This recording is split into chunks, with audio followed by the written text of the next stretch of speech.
Merci à tous pour vos réponses dans la dernière vidéo. Suite à la demande de nombreuses personnes, les vidéos seront donc publiées tous les matins à 6h30 à partir d'aujourd'hui. Il y a des sièges au niveau des ascenseurs ici parce que vu qu'il y a plus de 50 étages, au moment où vous appuyez sur le bouton où la porte s'ouvre, il peut s'écouler quelques minutes.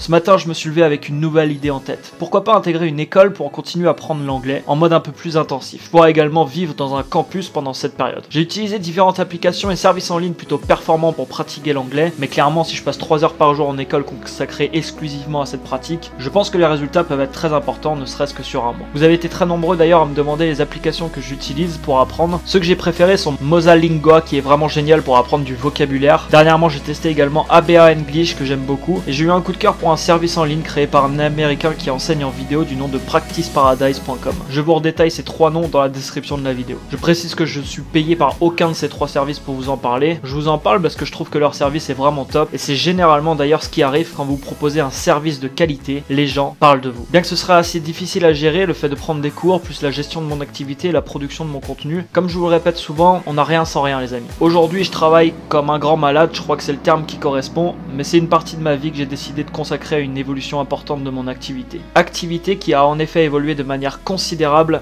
mais le travail qu'il y a derrière est énorme si je prends un peu de recul pour regarder tout ce qui a été accompli jusqu'à maintenant. C'est ce travail et cette implication très importante qui m'a permis d'avoir les résultats que j'ai obtenus. J'ai rapidement donc ce matin checké les écoles qui pourraient être intéressantes pour moi et j'en ai trouvé 2 qui me paraissaient plutôt correctes. Je suis allé donc cet après-midi les voir pour demander plus d'informations.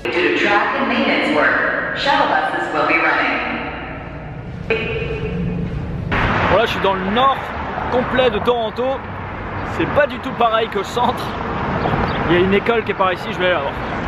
Ce qui m'a assez surpris déjà depuis mon arrivée ici, c'est que bien que je suis pas encore du tout confiant à l'oral, les gens arrivent à me comprendre. Première école, la prochaine session commence dès lundi, l'emplacement est idéal et il y a une résidence étudiante où je peux loger. Et deuxième école, emplacement dans le nord de Toronto, un peu moins attractif. J'ai donc tout le week-end pour réfléchir et dois rendre ma décision lundi pour débuter un mois de cours. Cette nouvelle expérience peut être très enrichissante sur le plan humain et sur le plan de l'apprentissage, il y a donc de fortes probabilités que je dise oui. Cette ville me plaît beaucoup jusqu'à maintenant, ça me rappelle beaucoup de New York. L'idée donc de passer 1 ou 2 mois ici me va très bien. Je rentrerai ensuite en France pour démarrer avec une équipe un projet de développement d'une application. Je vous en reparlerai prochainement. Je vous souhaite à tous une excellente journée. Vous pourrez donc accéder à la vidéo du jour tous les matins à 6h30 tapante. À demain. Ciao ciao.